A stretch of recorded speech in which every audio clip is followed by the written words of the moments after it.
The most amazing thing perhaps about the fort in Agra is that it has across the centuries held its own against a very heavyweight rival.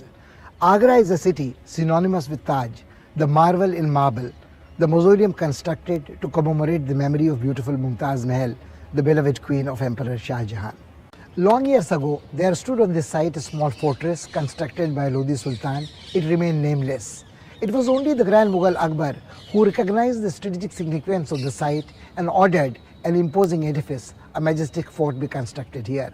Abul Fazl, one of the 9 gems in his court and the official historian, has documented in Qila-i-Akbari how the emperor commanded the architects to provide here the best of the regional styles. We see here influences from Gwalior, from Rajasthan, from Bengal and Gujarat. A beautiful blend, a synthesis of the Islamic and Hindu styles is seen in this fort.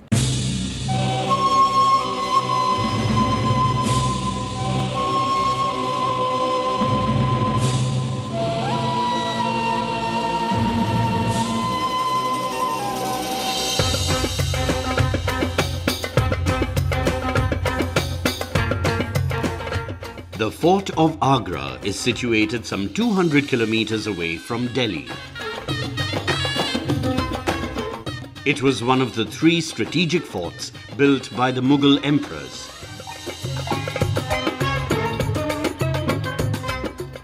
It enjoyed great prestige and significance when Agra served as their capital.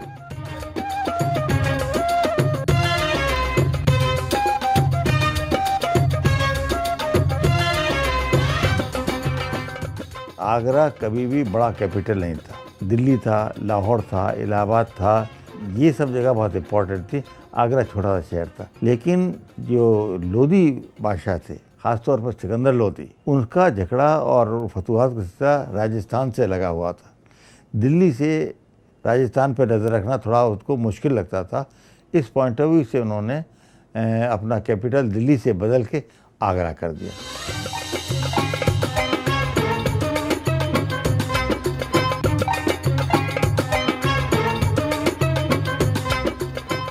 Emperor Akbar got this fort constructed after demolishing an old Rajput fort. After him, Jahangir modified the structures commissioned by his father to serve his needs. Shah Jahan cast it in a new mold as per his ambitious designs.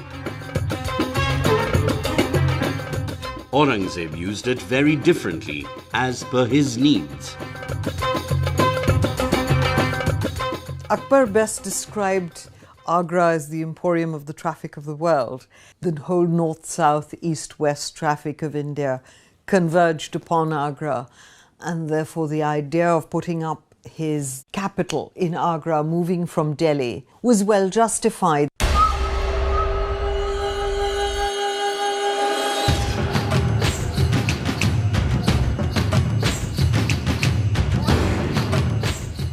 When the Mughals built this fort, there was no power in the land that could challenge their might. This is the reason that one doesn't see the defensive armor that is encountered in other forts. The walls protecting the fort aren't very high, nor are they grand towers.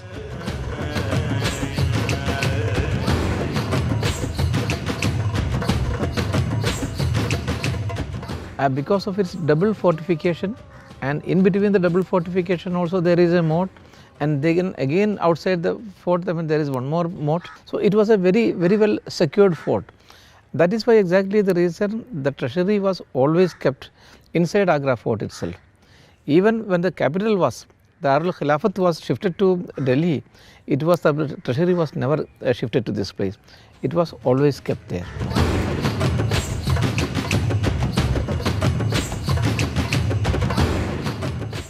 One has to pass through many reinforced gates to enter the fort.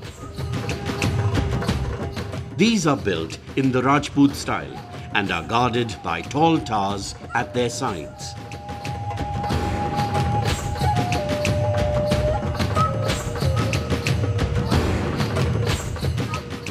The Agra Fort, for instance, is far more robust in terms of its military character than the Shah Jahanabad fort. You can clearly see the difference. Its ramparts, its bastions, its parapets look more vigorous and majestic than those of Shah Jahanabad, whereas in Shah Jahanabad you will see that aesthetic beauty which Shah Jahan really injected into most of its buildings.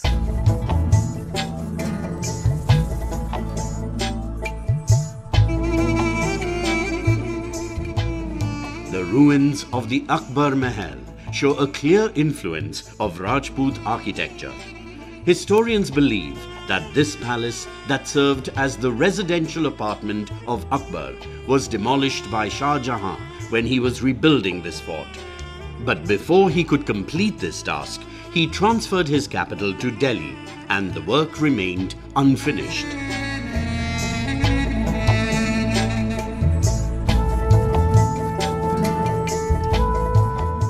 The entire planning with the river on one side and the city on the other are aspects which were established in the 16th century planning, both of the fort as well as the city and its linkage, which again are reflected in the later Mughal cities and forts. It served sort of a role model again for later planning of fortified cities amongst the Mughals.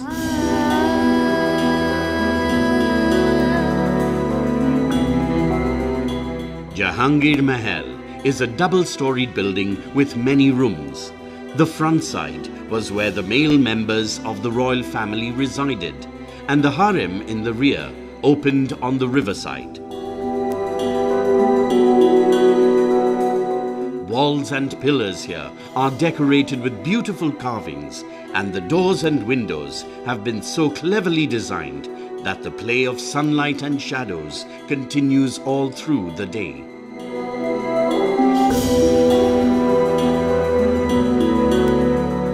An enormous respect to Jodhabai because it has been built by Rajasthani craftsmen. You can see the way the brackets are built, the jalis are created, and it is perhaps his respect for her heritage that this is a Rajput palace within the fort, and it survived the vagaries of Shah Jahan's later additions. It survived Aurangzeb. It's a clear influence of Rajput architecture in Islamic, and these are the synergies which are so important to understand today.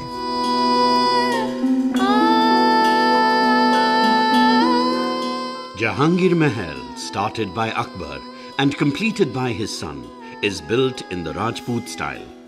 There are many chambers and courtyards in this complex, built to serve a multitude of purposes.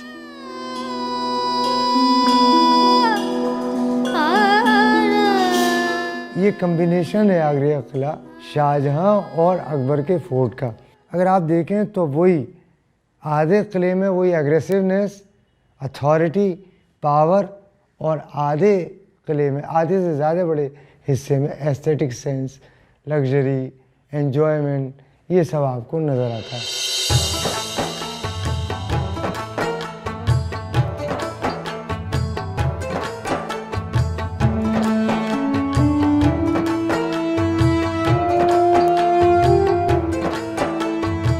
Nur Jahan, the wife of Jahangir, was not only a woman of exquisite taste, she also took keen interest in administration.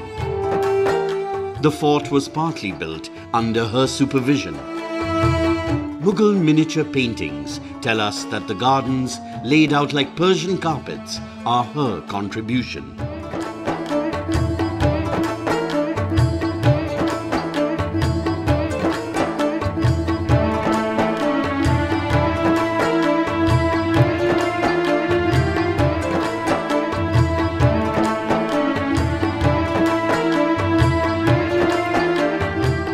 Khas Mahal was used by Shah Jahan as his bedroom.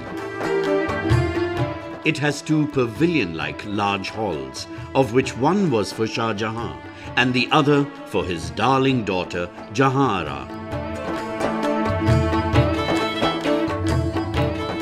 This palace is decorated with beautiful arches in the Islamic style of Central Asian palaces.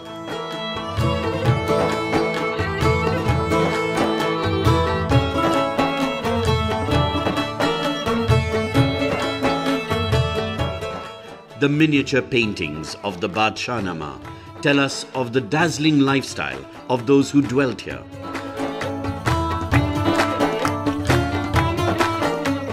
The Mughal Empire was at its zenith, and the rulers and their courtiers spent their days in non-stop celebrations.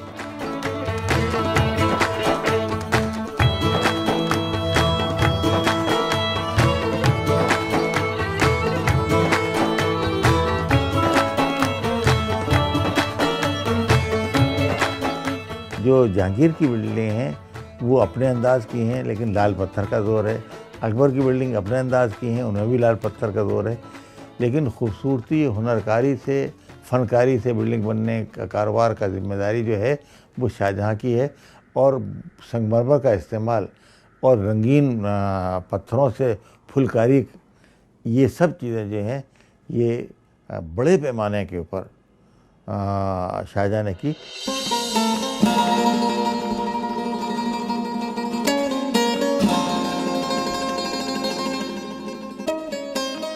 The Sheesh Mahal in Agra was built by Shah Jahan. Artificial light created a magical atmosphere by multiplying hundreds of reflections of the same person or a single object.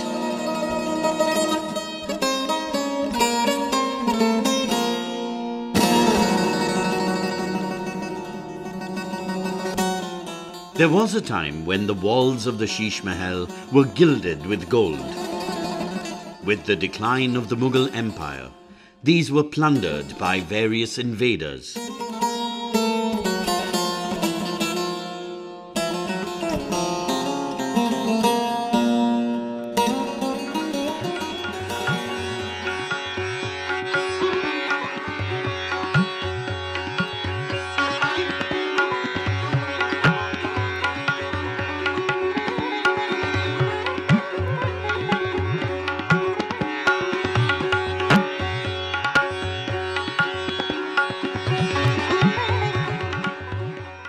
The Diwani Khas is a magnificent pavilion where Jahangir and Shah Jahan held their courts.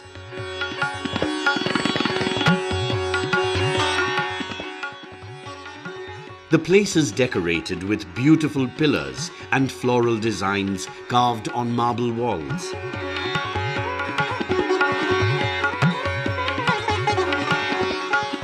It was in this hall that Shah Jahan had felicitated Dara Shikoh and Aurangzeb after their victorious military campaigns. This was also the venue for birthday and wedding celebrations of the sovereigns.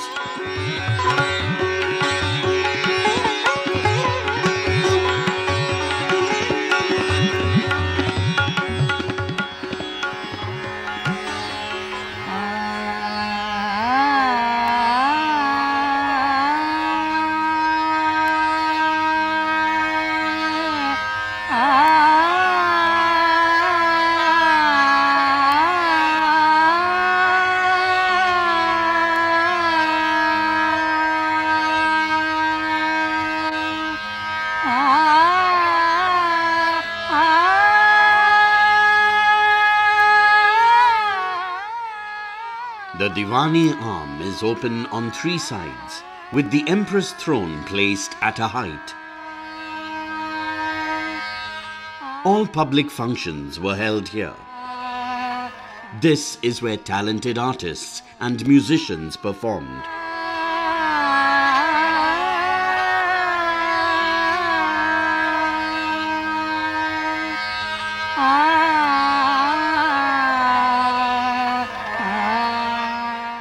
Buildings are all added into each other, so that very sort of clear symmetry which one is supposed to see in Islamic architecture, it's a little more organic here. Buildings are knit around and into each other, perhaps defined by the fact that the fort itself is not absolutely geometric, but there it is, each palace tucks into the other.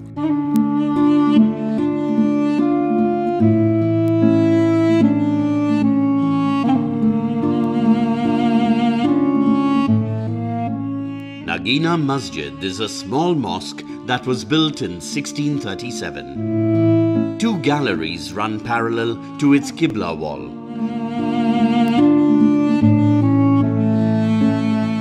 An even smaller mosque is attached to it that was perhaps used as a women's mosque.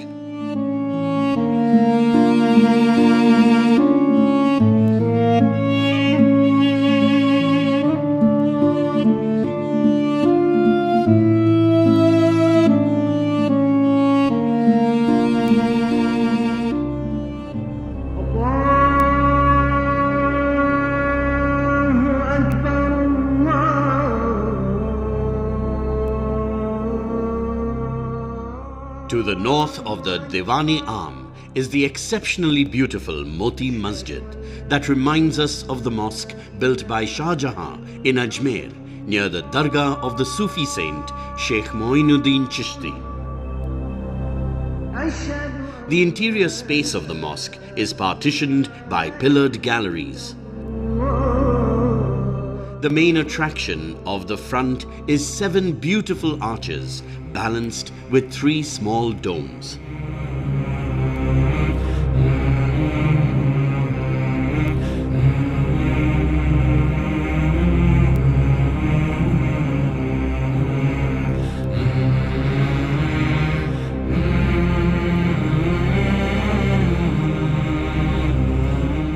Like other forts in medieval India, here in the fort in Agra, we encounter the buildings which are seen elsewhere.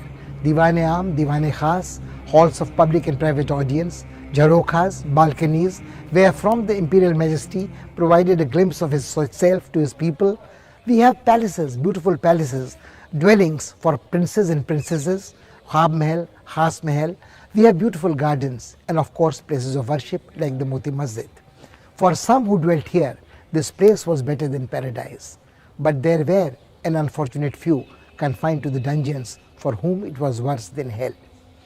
Perhaps the most famous prisoner held in captivity here, besides of course Shah Jahan himself, was Chhatrapati Shivaji. Chhatrapati Shivaji managed to escape from captivity and resumed his fight against the Mughals. The passage through which he escaped is famous today as the Shivaji Darwaza.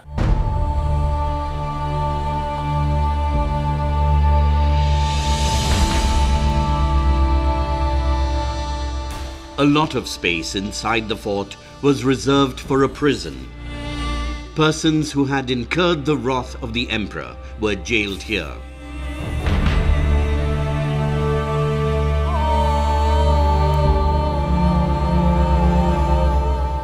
This is where Aurangzeb had incarcerated Chhatrapati Shivaji. He succeeded in escaping from custody with great guile and daring. This event changed the course of Indian history.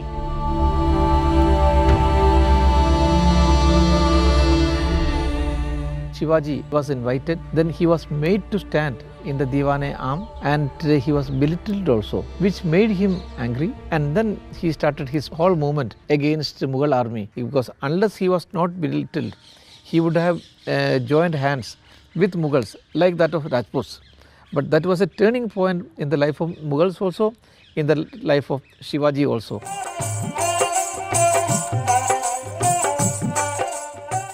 Ratan Singh ki Haveli came up when the Jat forces had occupied this fort in the 18th century.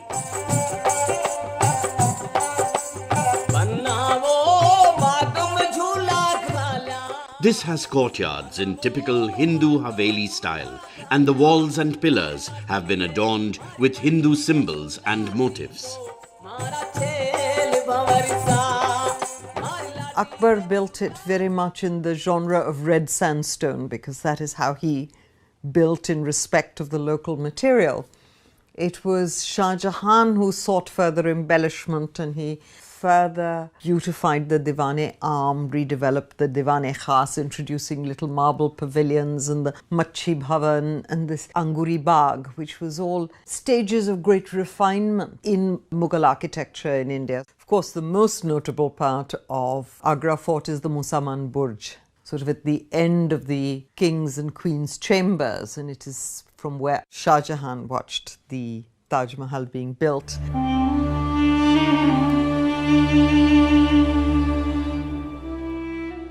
Musamman Burj is a beautiful structure overlooking the river Yamuna. Its walls have miniature alcoves where flower cases and other art objects could be placed.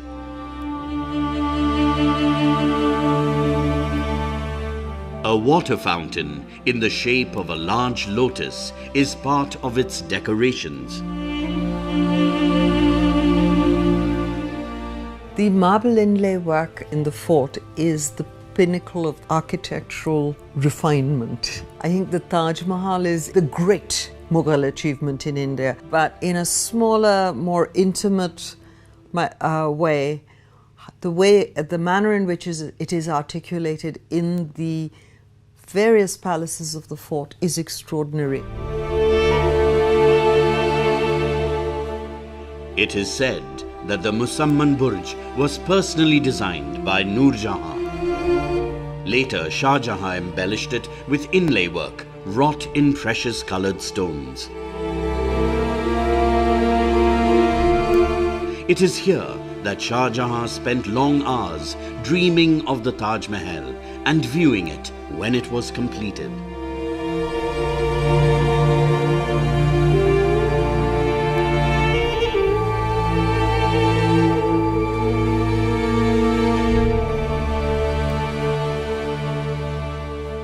The fort in Agra has experienced many twists and turns of fate in its career.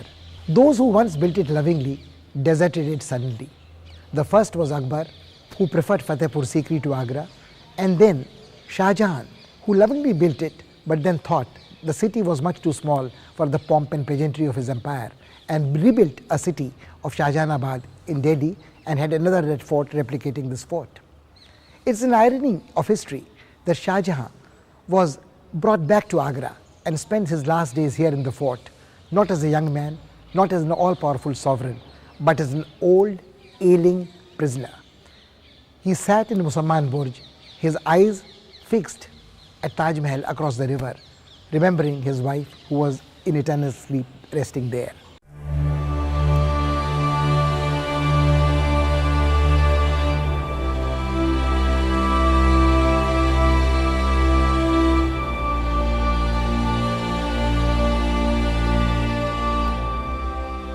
The building that Shah Jahan commissioned in memory of his beloved wife has become a symbol of immortal love. Life separated the lovers, but in death they sleep beside each other.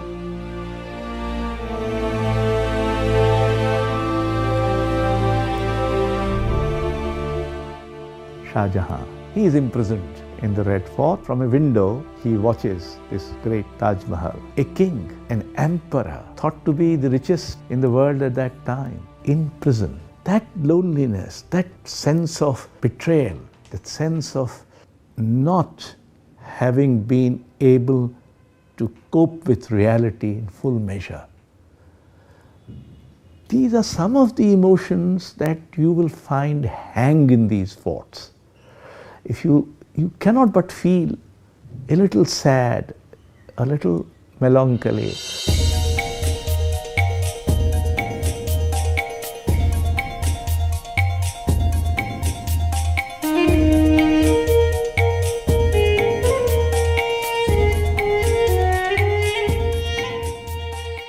The fort, declared a World Heritage Site by UNESCO, is where Mughal emperors had dreamt of glory and inspired a confluence of Hindu and Islamic architectural styles.